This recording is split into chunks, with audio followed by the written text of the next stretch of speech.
Welcome to episode 210, How to Be More Consistent, Delayed Gratification and Keystone Habits.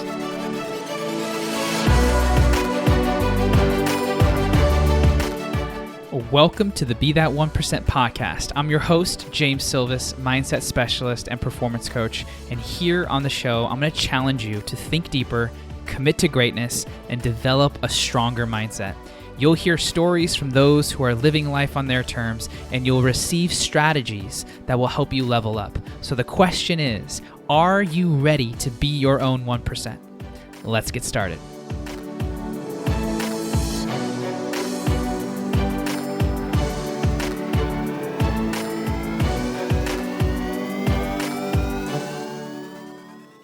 All right, everybody, welcome back to the Be That 1% podcast. And today we are closing out our episode of how to be more consistent. If you remember back to episode 1 of this series, we talked about defining success, that so many people want it, but they can't really articulate what it is that they're going for, and that it also belongs to them. We're chasing expectations of the societies that we live in, or trying to be something that we may not want to be. And it isn't until we play life according to our terms that we actually win. Playing someone else's game, you can't control. When you play your game, that's 100% in your control, right? That's one of the most fundamental keys to consistency. Second thing we talked about in episode 2 was doing simple better. Doesn't have to be complicated. Stop making it complex. Really understand that process over outcome is a winning strategy. Yes, it's important to have outcomes. Yes, you want to have goals, but how do you get there? Through the process, through seeking mastery over you, over the thing that you're training for, over the craft that you're cultivating, right? Episode 3, identity, really getting clear on this. Who are you? What do you value? What are your core values? This helps you understand what you stand for, what's important, and allows you to say yes to the right things and no to the wrong things. And that leads us to today. In today's episode, we're going to be talking about delayed gratification, which you've heard before, and keystone habits. Now, there's no greater example story to define delayed gratification than the story of the bamboo tree. And if you want to grow a bamboo tree, all you need is a seed, some fertile soil, and some water. And here's the thing about the bamboo tree, though, is you plant that seed and you got to water it every single day. And if you don't water it one day, you got to start over. Every day, consistency. And for 5 years,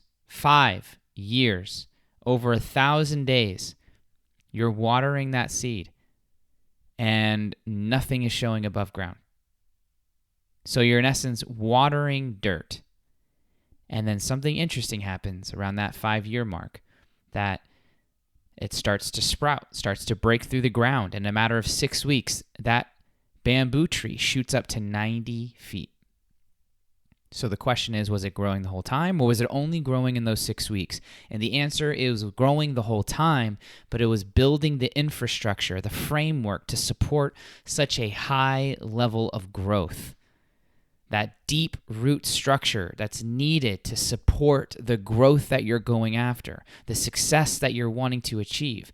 You can't get to high highs without the depths, right? But it takes the consistency. Now imagine you're planting a bamboo tree in your front yard, and every morning you're out there watering what looks like the dirt. Your neighbors are looking at you. You know, at first maybe they're excited that maybe you have a tree, you're telling your neighbors about it, and they're like, oh, that's great.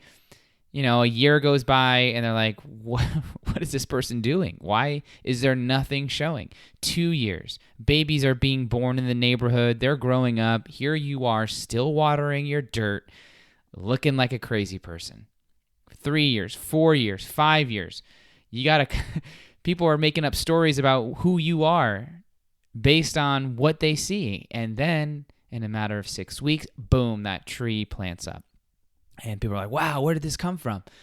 But they don't understand that it's been years in the making. There are no overnight successes, right? So the key to consistency is delayed gratification, trusting the process, that I know if I show up and I just water the dirt, and trust that the seeds have been planted, it's just a matter of time before it all clicks, before it all comes together. And oftentimes what gets in our way is our expectations about how fast we think something should go, or how the journey should feel, or what should happen according to what we've read or what we've been told. And our own expectation can interfere with our ability to trust the process and accept what's happening, so we can really adjust if needed or see what we need to see.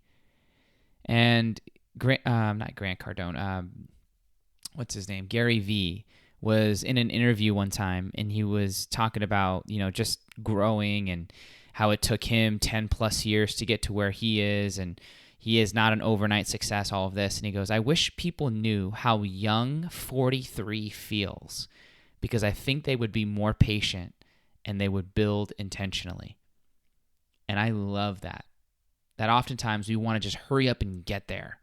We want to skip steps. We want to go from A to Z or A to G. And, it's a natural tendency for us all to do. But what's important to realize is that by skipping steps, you skip the identity pieces that you need to sustain the thing that you're going after. And so by adopting delayed gratification and playing the long game, then you build intentionally. It's like bricklaying. Will Smith has talked about this many times. He wrote about this in his book. His dad would have him and his brother build this wall, and every day he would think about how big this wall had to be, and every day he would think about all the bricks that he would have to lay ultimately to get to the finished product. And when he thought about it in that way, he never worked. It was too much. He was overwhelmed. But when he rethought about, let me just lay this one brick as perfectly as a brick can be laid, and let me just focus on that. And then when I'm done with that, then I'll just lay the next brick. And when he thought about it in smaller steps, when he chunked it down to small bite-size to-do items, that's when he did his best work. And that's when the wall ultimately got built. But that is a long game play that says, I know I need to build a wall, but let me start right here with this small thing that if you were to just hold a brick on its own doesn't equal a wall. But the watering of the dirt, the laying of the one brick at a time, ultimately builds the picture of what I've always seen in my head. That is delayed gratification. But it also is finding gratification and trusting the process right now. That you can find gratification in the putting of the effort, in the watering of the dirt, in the laying of the brick intentionally. So delayed gratification isn't fully a term that is fitting here, but you understand that it doesn't always happen overnight. It never happens overnight. And to trust that process. And by trusting that process, ultimately, whatever it is that you're building will come to fruition. Now, how do we sustain the energy to continue to water that dirt or to lay those bricks? And that's where Keystone Habits comes in. If you look at a bridge, an archway, right? An arch that goes in to support a bridge. And you look at the stones that make up that arch. And you trace all these stones back to the center at the top of that arch. That center brick is called a keystone. That is what holds the weight symmetrically that keeps that bridge standing. If you were to remove that keystone, the whole bridge falls apart.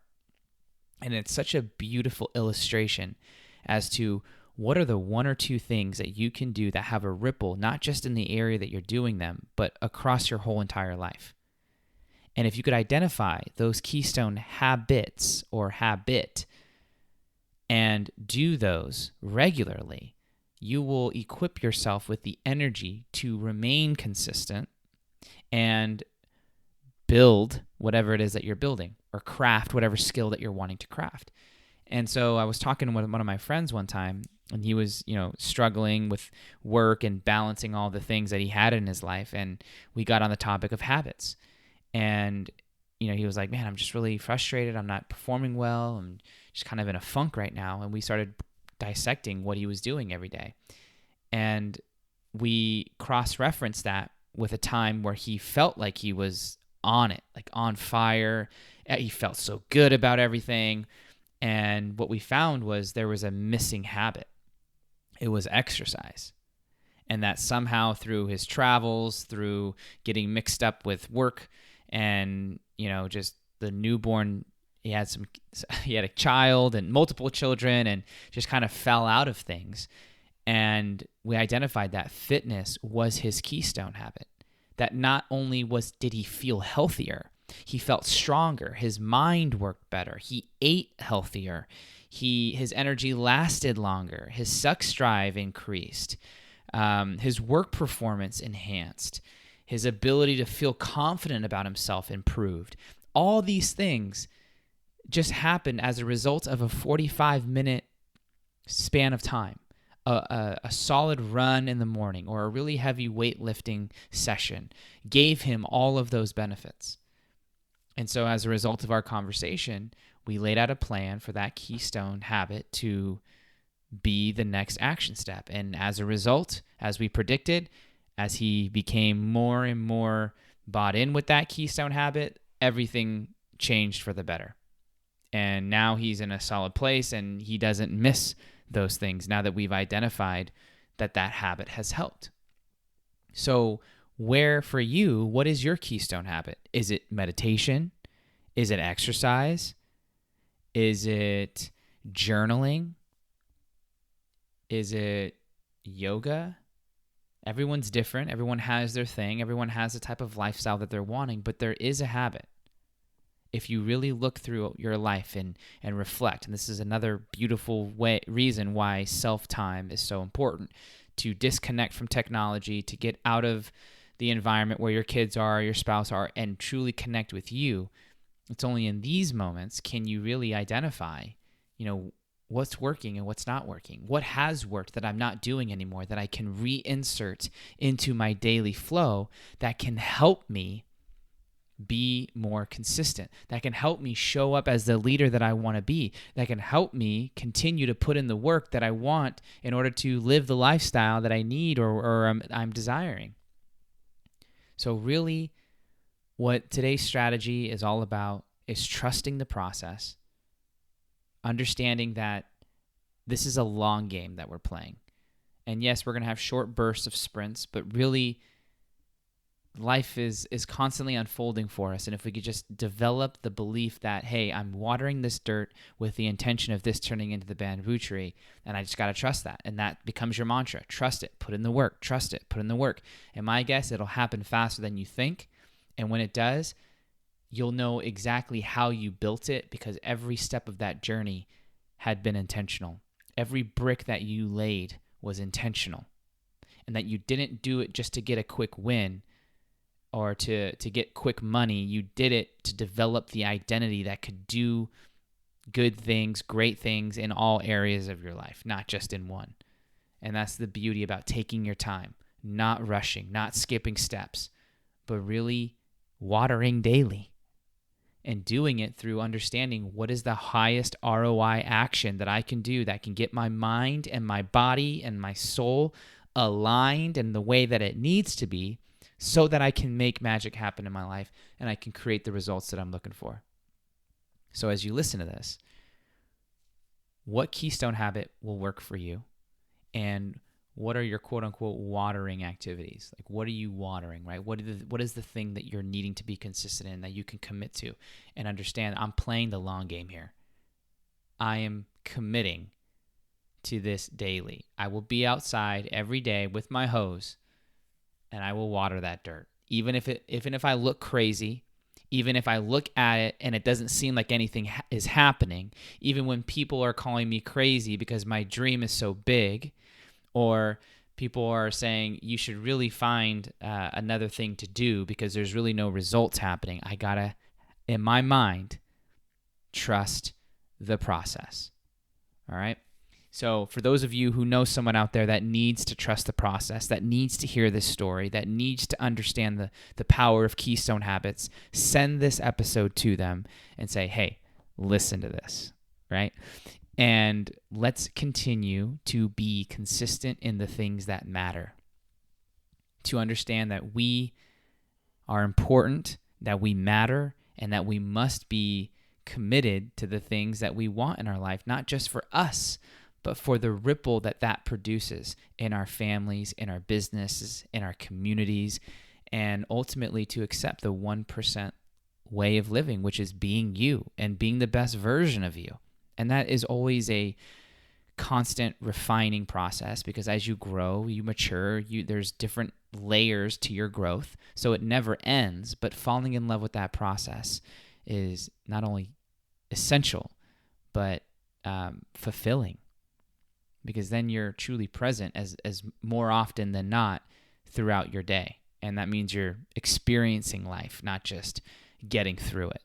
All right. So much love. I will see you in December as we enter a new series, which I will tell you about via social. So stay tuned. But thank you for being on this journey with me. Thank you for being a part of this podcast, a part of the 1% community. If you're not in the Facebook group yet, please go over there and hop in. I'm constantly doing trainings and series in there also. And if we're not connected on Instagram, I'd love to do so there. So I will see you soon, and thank you for being you. Go out there and be your own 1%.